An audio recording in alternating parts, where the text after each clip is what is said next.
नमस्कार, एनटिभी कोहलपुर समाचारमा स्वागत छ। म अन्जु चौधरी। सुरुमा प्रमुख समाचार।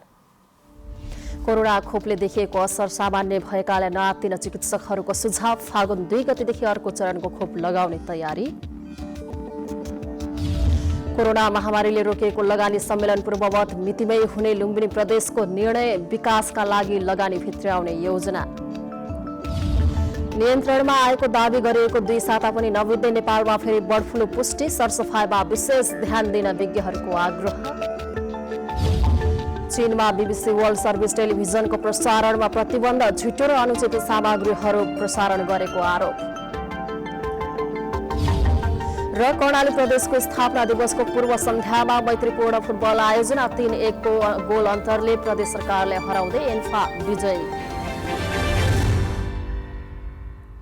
समाचार अब विस्तारमा।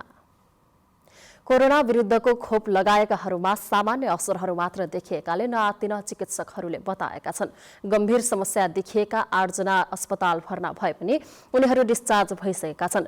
1,85,000 स्वास्थ्यकर्मीसँगै स्वास्थ्य सेवा प्रदान गर्ने अन्य व्यक्ति, सहयोग गर्ने कर्मचारी, ज्येष्ठ नागरिक र कैदीबन्दीले खोप लगाएका छन्, जसमध्ये केही व्यक्तिलाई सामान्य असर देखिएको थियो। खोपले शरीरमा काम गर्न वा रोग प्रतिरोधात्मक क्षमताको विकास हुन सामान्य प्रतिक्रिया देखिने भएकाले श्वास फेर्न गाह्रो हुने, हातखुट्टा निलो हुने लगायतका समस्या देखिन सक्ने चिकित्सकहरूले बताएका छन्। खोप लगाउने ठाउँमा स्वास्थ्यकर्मी, विज्ञ लगायतको टोली पनि हुने भएकाले यस्ता समस्या देखिएमा तत्काल उपचार गर्ने व्यवस्था गरिएको छ।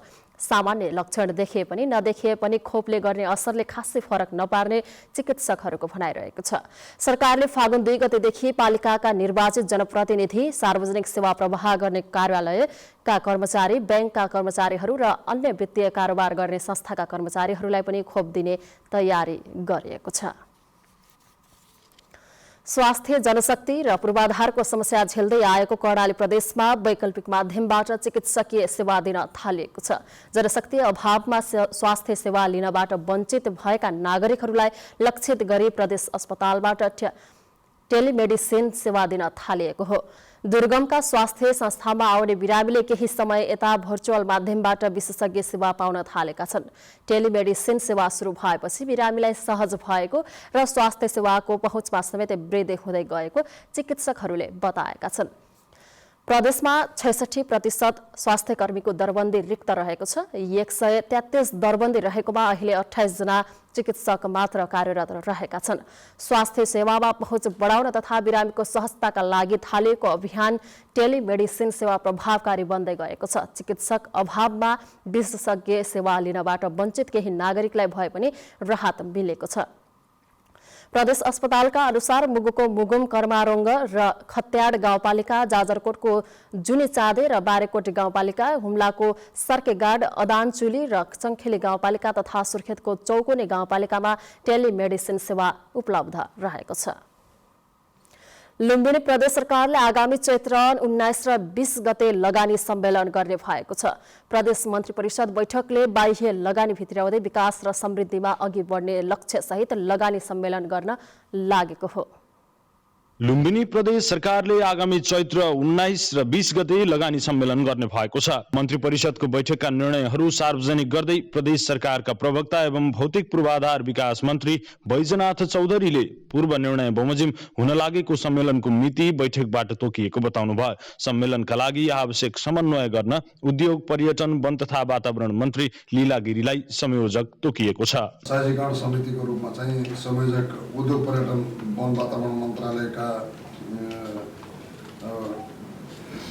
मन्त्री संयोजक रहने, प्रमुख सचिव सदस्य रहने, प्रदेश सरकारका सबै मन्त्रालयका सचिवहरू सदस्य रहने, प्रदेश योजना आयोगका सदस्य रहने र आर्थिक मामला तथा योजना मन्त्रालयका सचिव चाहिँ सदस्य सचिव रहने गरी अब यसरी एउटा साझेकरण समिति बनेको छ।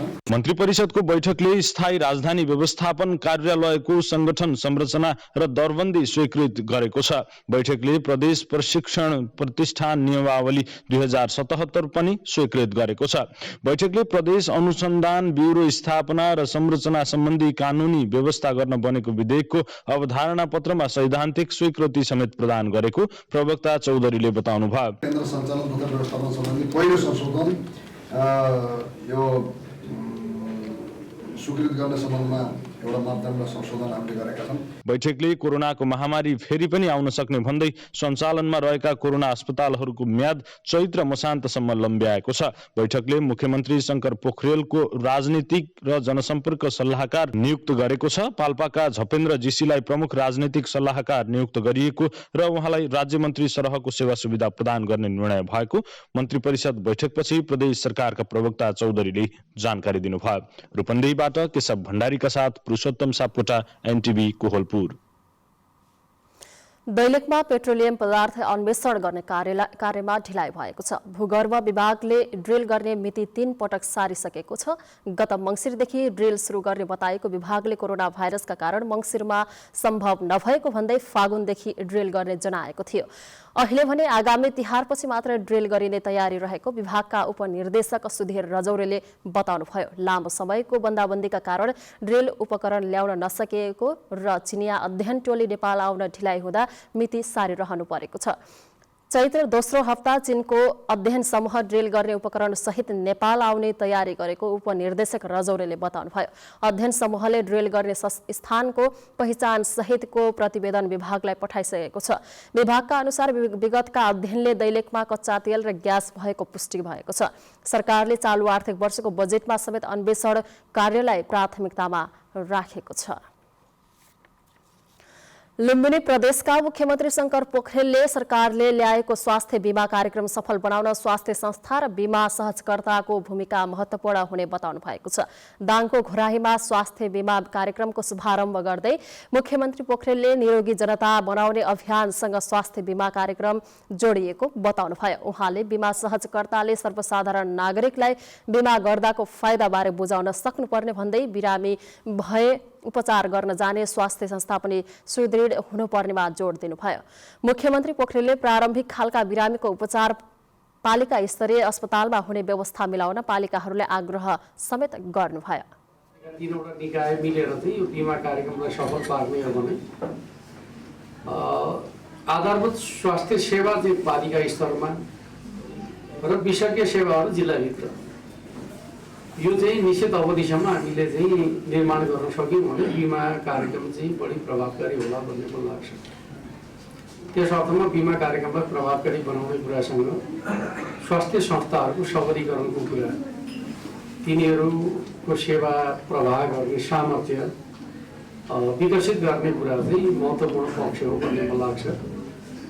बीमा बापतको सेवा लिनका लागि धेरै पर जाने र झमेला बेहोर्नु पर्ने भयो भने त्यसपछि स्वाभाविक रूपमा जनताको रुचि घट्दै जान्छ। त्यो पक्षलाई चाहिँ हामीले ध्यान दिनु जरुरी छ भन्ने। समाचारको क्रम जारी नै छ। अहिलेलाई एकैछिनको विश्राम।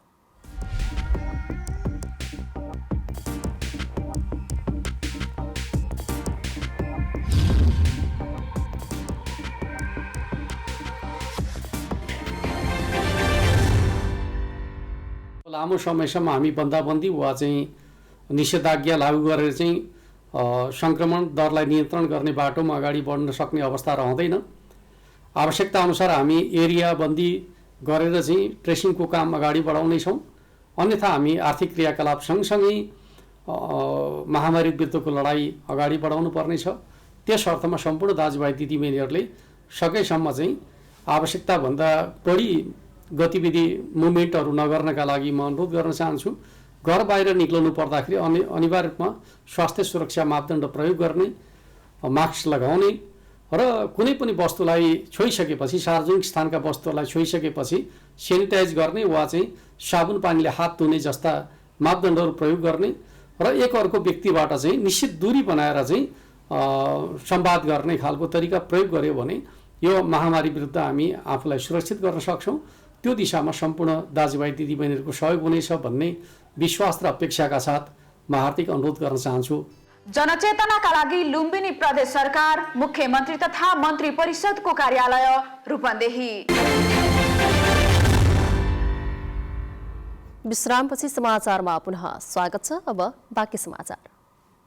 नेपालमा नियन्त्रणमा आएको दाबी गरिएको 2 साता नबित्दै काठमाडौँमा फेरि बर्ड फ्लू देखिएको छ। पशु सेवा विभागका अनुसार तारकेश्वर नगरपालिका 1 मा पालिका हाँसमा बर्ड फ्लू देखिएको हो।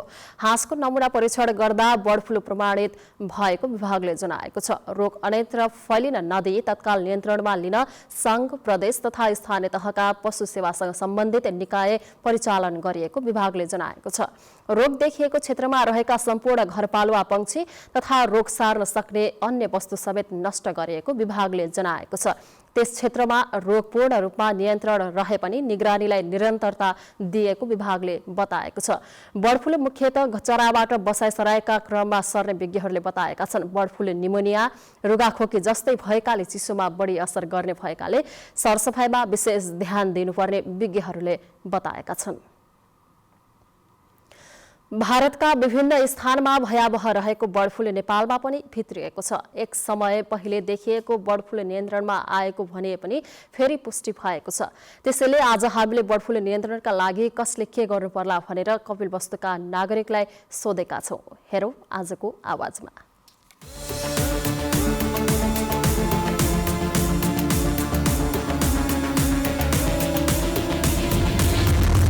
अब मासु, माछा, अन्डाको जुन प्रयोग हामीले आफ्नो घरमा गर्छौँ त्यो सकेसम्म त हामीले नखाएकै राम्रो। यो बिचमा अहिले चाहिँ बर्ड फ्लूको जुन डर छ, यसले गर्दा फैलिने धेरै रोगहरू, सरसफाइका कुराहरू हामीले पशुपन्छी पालेका छौँ भने पनि उनीहरूलाई कसरी राख्ने, आफू कसरी जोगिने भन्ने कुरामा एकदमै नितान्त ध्यान दिनुपर्ने छ।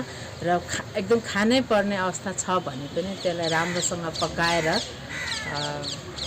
त्यसरी चाहिँ खानुपर्छ। बर्ड फ्लूले चाहिँ जुन महामारी फैलिन सक्ने सम्भावना छ त्यो रोक्नको निम्ति यो खास गरेर तराईका जिल्लाहरू अहिले चाहिँ खुला सिमाना छ। चोरी छिपिकन चाहिँ कुखुराहरू ल्याउने चलन छ र त्यसपछि चल्लाहरू ल्याउने चलन छ। यसलाई सुरक्षा सतर्कता अझै तीव्र गतिले बढाउनुपर्छ र मासु काट्ने ठाउँहरूलाई पनि चेक जाँच गर्नुपर्छ। त्यहाँ काट्ने चाहिँ कुखुराहरूलाई क्वारेन्टाइनले टेस्ट गरेर कमसेकम चाहिँ त्यो बर्ड फ्लू छ या छैन र त्यसपछि पालिएका ठाउँहरूमा पनि गएर चाहिँ चेक गर्ने काम चाहिँ अभियानकै रूपमा अगाडि बढाउनुपर्छ। नेपालमा चाहिँ यो बर्ड फ्लूले हुने जोखिमहरू नियन्त्रण गर्नुपर्छ, किनभने कपिल नेपाल झन् आफै अहिले कोरोनाबाट सङ्क्रमित भएको अवस्थामा छ र बर्ड फ्लू आएमा झन् हामी चाहिँ सङ्क्रमित हुन्छ र यो महामारी चाहिँ फैलिन्छ। यसकारण सीमामा निगरानी बढाउनुपर्छ र साधारण जनतालाई निर्वाध रूपमा आवाज जावतलाई सरकारले सोच्नुपर्ने अवस्था छ।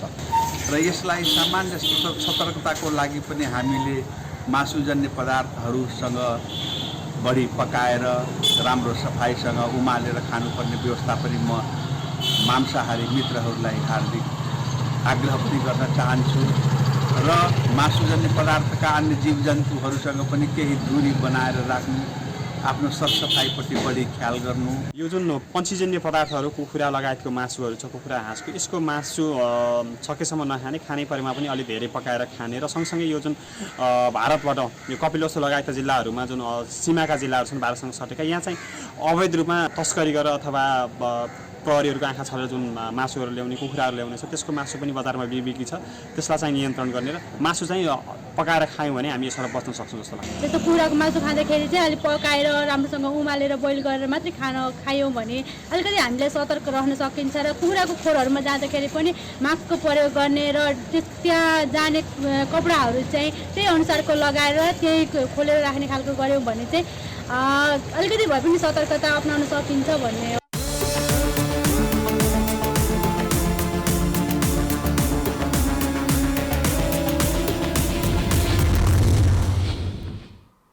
पाल्पाको पहिचानसँग जोडिएको ढाका कपडाको प्रवर्धन गर्न थालिएको छ। महिला उद्यमीहरूका लागि 3 महिने ढाका बुनाई सिप सिकाउन जिल्लाको तानसेन नगरपालिकाले स्थानीय संघ संस्था मिलेर कार्यक्रम सञ्चालन गरेको छ। पाल्पाले ढाकाको माग बढ्दै गएपछि ढाकाबाट महिलालाई आत्मनिर्भर बनाउने उद्देश्यले तानसेनमा 3 महिने ढाका बुनाई तालिम दिएको हो। ढाकालाई प्रवर्धन गर्न र महिलालाई उद्यमशील बनाउन महिला ढाका व्यवसाय संघसँगको सहकारीमा नगरपालिकाले तालिम प्रदान गरेको नगर प्रमुख अशोक कुमार शाहीले बताउनुभयो। पछिल्लो समय आयातित ढाकाभन्दा हातले बुनेको ढाकाको माग बढे पनि उत्पादन कम हुने भएकाले उद्यमी सृजना गर्नु परेको नगरपालिकाले जनाएको छ। कृषि तथा पशुपक्षी विकास मन्त्रालयले बिउ उत्पादन वितरण र प्रयोगमा एकरूपता ल्याउन निर्देशिका तयार गरेको छ। नयाँ जातको बिउलाई किसानसम्म पुर्याउने र त्यसलाई अधिकतम प्रयोगमा ल्याउने उद्देश्यले सरकारले निर्देशिका तयार पारेको हो। सरकारले नयाँ जातको बिउ सिफारिस गरे पनि ती बिउ वास्तविक किसानको पहुँचमा पुगेको छैन। पहुँचमा भए पनि अधिकतम प्रयोगमा नआएका कारण यस्तो निर्देशिका ल्याउनु परेको कृषि मन्त्रालयले जनाएको छ। कृषिमा आत्मनिर्भर हुन कस्तो खालको बिउ चाहिन्छ र त्यसको अध्ययन गरी आवश्यकता अनुसार स्रोत बिउ उत्पादनमा विशेष जोड दिएको छ। बिउ उत्पादन वितरण र प्रयोगलाई सरकारले अनुदान दिने व्यवस्था समेत गरेको छ। रासायनिक मलमा सरकारले अनुदान दिए जस्तै बिउमा पनि अनुदान दिने व्यवस्था निर्देशिकामा उल्लेख रहेको छ। कृषि मन्त्रालयले अनुदानको व्यवस्था गरेपछि उन्नत जातप्रति किसानको आकर्षण बढ्ने विश्वास लिएको छ। बजारको सहज उपलब्धता, परिश्रम अनुरूपको मूल्य र राम्रो आय हुन थालेपछि डडेलधुराका कृषक लोप हुन थालेको रैथाने जातका बिउ खोज्न थालेका छन्। ग्रामीण क्षेत्रमा उत्पादित तरकारी, दाल, अमिलोजन्य फलफूल र गेडागुडीले राम्रो बजार पाउन थालेको देखिएपछि कृषकले रैथाने जातको बिउ बिजन खोज्न थालेका हुन्। चैत्र महिनासम्म पनि भित्र्याउन मिल्ने चोतो नामको रैथाने जातको मुलाको खोजी हुन थालेको छ। यस्तै बासनादार जातको काउली बजारमा नआएको 1.5 दशकदेखि उपलब्ध हुन सकेको छैन। परम्परागत जातका कागती र सुन्तला पनि हराइसकेको भन्दै कृषकहरूले त्यसको खोजी गर्न थालेका हुन्।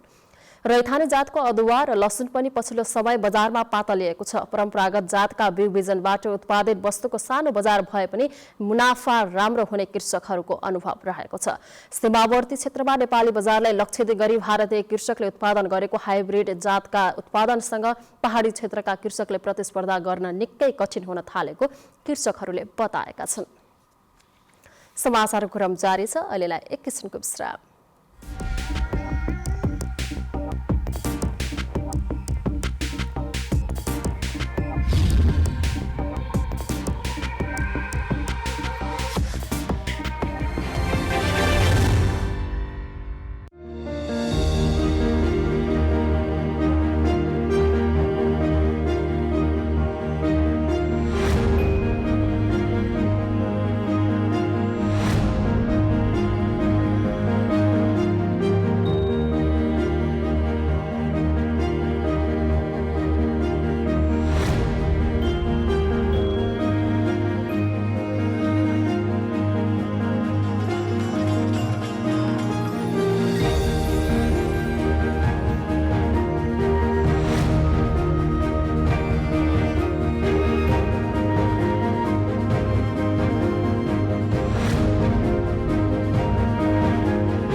तपाईं अहिले एनटिभी कोहलपुर हेर्दै हुनुहुन्छ। अब बाँकी समाचार। डडेलधुरामा पछिल्लो समयमा पक्की पुल निर्माण हुने क्रम बढेको छ। यसै क्रममा जिल्लाको आधा जनसङ्ख्या रहेको भित्री मधेसको बुडरजोग बुढा सडक खण्डको घरेलु खोलामा पक्की मोटरेबल पुलको निर्माण सम्पन्न भएको छ। बुडरजोग बुढा सडक खण्डको आलिताल गाउँपालिकाको वडा नम्बर 4 मा रहेको घरेलु बजार नजिक घरेलु खोलामा पक्की मोटरेबल पुलको निर्माण कार्य सम्पन्न भएको हो। 3 करोड रुपैयाँको लागतमा निर्माण सम्पन्न भएको पुलको लम्बाइ 20 मिटर रहेको छ। सडक डिभिजन कार्यालय डोटीको आर्थिक सहयोगमा निर्माण सम्पन्न भएको यो पुल आरसीसी प्रविधिको रहेको छ। नेपाल टेलिभिजनका बाजुरा संवाददाता प्रकाश सिंह पुरस्कृत हुनुभएको छ। नेपाल पत्रकार महासंघ सुदूरपश्चिम प्रदेशको दोस्रो साधारण सभाबाट सिंहलाई जेपी जोशी स्मृति पत्रकारिता पुरस्कार 2077 बाट सम्मानित गरेको छ। सिंहले बाजुरामा रही सम्पूर्ण सामाजिक विकास र परिवर्तनका लागि कलम चलाएको भन्दै उहाँलाई सम्मानित गरेको हो। कैलालीको गोदावरीमा भएको कार्यक्रममा सुदूरपश्चिम प्रदेशका मुख्यमन्त्री त्रिलोचन भट्टले समाजको विकासका लागि जागरण ल्याउन पत्रकारिताको भूमिका महत्त्वपूर्ण हुने बताउनु भएको छ। अब अन्तर्राष्ट्रिय समाचार।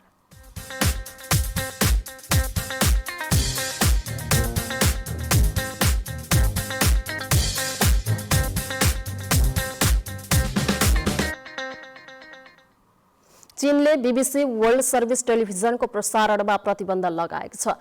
झुटो र अनुचित सामग्री प्रसारण गरेको भन्दै बीबीसी वर्ल्ड न्यूजलाई चीनमा प्रसारणमा रोक लगाइएको चीनिया राष्ट्रिय सञ्चार माध्यमले उल्लेख गरेका छन्। हालैका आफ्ना रिपोर्टहरूमा बीबीसीले कोरोना महामारी र सिनजियाङमा बिगर मुसलमानहरूमाथि शोषण भइरहेको भन्दै आलोचनात्मक सामग्री प्रसारण गरेको थियो। बेलायतको विदेश मन्त्रालय विज्ञप्ति जारी गर्दै चीनमा इन्टरनेट र मिडियामाथि कडा प्रतिबन्ध लागू भएको बताएको छ। बेलायती विदेश मन्त्रालयले चीनको पछिल्लो निर्णयले विश्व सामु उसको छवि गिराउने प्रतिक्रिया दिएको छ। गएको हप्ता बेलायती सञ्चार माध्यम नियामक निकाय अफकमले चीन सरकारको नियन्त्रणमा रहेको CGTN टेलिभिजनको प्रसारण लाइसेन्स निलम्बित गरेको थियो। त्यसैको प्रतिक्रिया स्वरूप चीनले बीबीसीको वर्ल्ड सर्भिसमाथि प्रतिबन्ध लगाएको विश्लेषण गरिएको छ।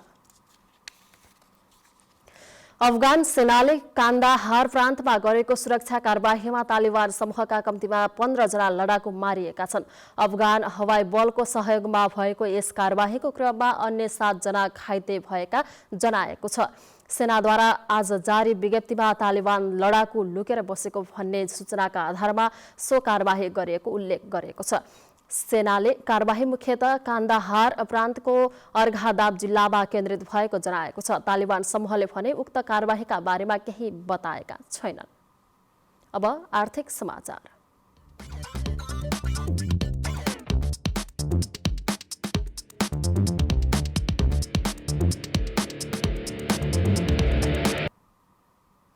आज पनि नेपाली बजारमा सुनको मूल्य ओह्रालो लागेको छ। हिजोको तुलनामा छापाबल सुन आज 600 रुपियाँले घटेर प्रति तोला 90,900 रुपियाँमा कारोबार भइरहेको छ। तेजाबी सुन पनि 600 रुपियाँले नै घटेर प्रति तोला 90,400 रुपियाँमा कारोबार भइरहेको नेपाल सुनचाँदी व्यवसाय महासंघले जनाएको छ। यस्तै आज चाँदीको मूल्य भने वृद्धि भएको छ। चाँदी 5 रुपियाँले वृद्धि भएर 1,320 रुपियाँमा कारोबार भइरहेको महासंघले जनाएको छ। अब खेलकुद समाचार।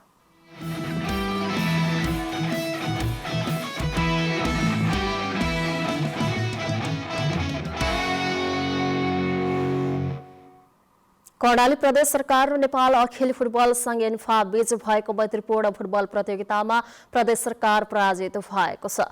प्रदेश सरकार स्थापना दिवसको पूर्व सन्ध्यामा आयोजित मैत्रीपूर्ण खेलमा एन्फाले प्रदेश सरकारलाई 1 का विरुद्ध 3 गोल गर्दै विजयी भएको हो।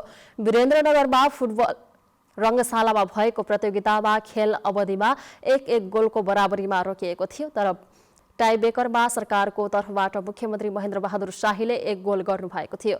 एन्फाले भने पेनाल्टीमा 3 गोल गर्दै जित हासिल गरेको हो। प्रतियोगितामा कर्णाली प्रदेशका मुख्यमन्त्री महेन्द्र बहादुर शाही, सभामुख राजबहादुर शाही, भूमि व्यवस्था, कृषि तथा सहकारी मन्त्री विमला केसी, सामाजिक विकास मन्त्री दल रावल, उद्योग वन पर्यटन तथा वातावरण मन्त्री नन्द्र बहादुर सिंह सहभागी हुनुभएको थियो।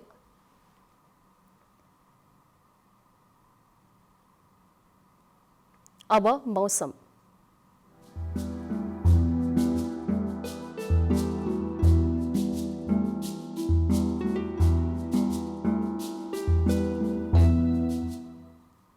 देशको पहाडी भूभागमा आंशिक बदली रहेको छ भने बाँकी भूभागमा मौसम सामान्यतया सफा रहेको छ। आज राति सबै प्रदेशमा आंशिक बदली रहनेछ भने उच्च पहाडी तथा हिमाली भूभागका 1-2 स्थानहरूमा हल्का हिमपातको सम्भावना रहेको छ।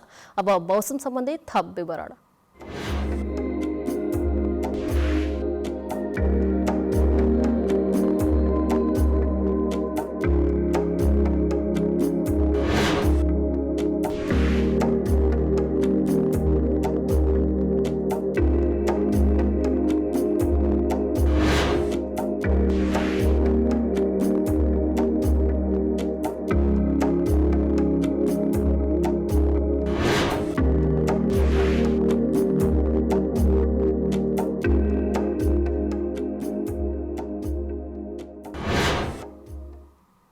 समाचारको अन्त्यमा प्रमुख समाचार पुनः एकपटक। कोरोना खोपले देखिएको असर सामान्य भएकाले नआत्तिन चिकित्सकको सुझाव। फागुन 2 गतेदेखि अर्को चरणको खोप लगाउने तयारी। कोरोना महामारीले रोकिएको लगानी सम्मेलन पूर्ववत मितिमै हुने लुम्बिनी प्रदेशको निर्णय। विकासका लागि लगानी भित्र्याउने योजना। नियन्त्रणमा आएको दावी गरिएको 2 साता पनि नबित्दै नेपालमा फेरि बर्ड फ्लू पुष्टि सरसफाइमा विशेष ध्यान दिन विज्ञहरूको आग्रह। चीनमा बीबीसी वर्ल्ड सर्भिस टेलिभिजनको प्रसारणमा प्रतिबन्ध झुटो र अनुचित सामग्रीहरू प्रसारण गरेको आरोप। र कर्णाली प्रदेशको स्थापना दिवसको पूर्व सन्ध्यामा मैत्रीपूर्ण फुटबल आयोजना 3-1 को गोल अन्तरले प्रदेश सरकारलाई हराउँदै एन्फा विजयी। हवस् त अहिलेलाई समाचारको सिलसिला यति नै। बिदा दिनुहोस्। नमस्कार।